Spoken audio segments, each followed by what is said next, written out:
होनी वो होती है कि वो आपको उसी जगह पर ले जाएगी जहां जहां उसकी वो लिखी हुई है, ते तहां ले जाए। एक बार एक तोता बैठा हुआ था, और तोता जब बैठा हुआ था और तोते को देखकर यमराज जी निकल करके जा रहे थे, और तोते को देख करके यमराज जी मुस्कुराने लगे।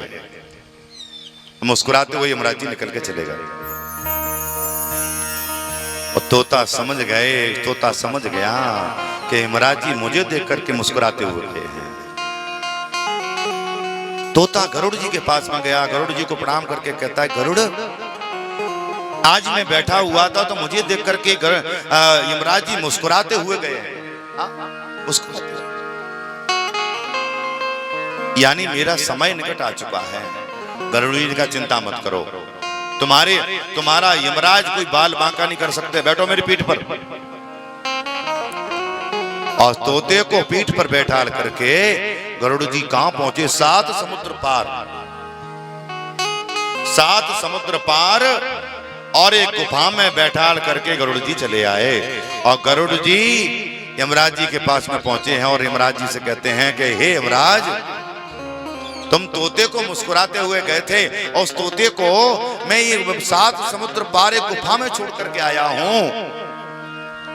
यमराज जी कहने लगे, इसलिए तो मुस्कुरा रहा था मैं कि इस तोते की मौत 7 समुद्र पार है, एक गुफा में एक बिल्ली के द्वारा उसकी मौत है, लेकिन 7 समुद्र पार ये तोता जाएगा कैसे? उसे लेके कौन जाएगा?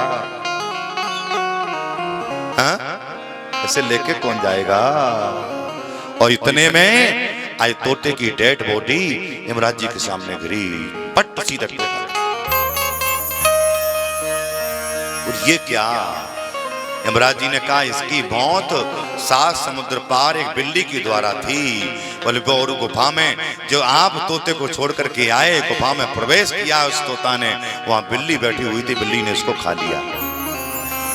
यानी मौत वो होती है, चाहे कितने भी बचने का हम उपाय करें, लेकिन बच नहीं सकते। जातस्य ध्रुवोर मृत्यु,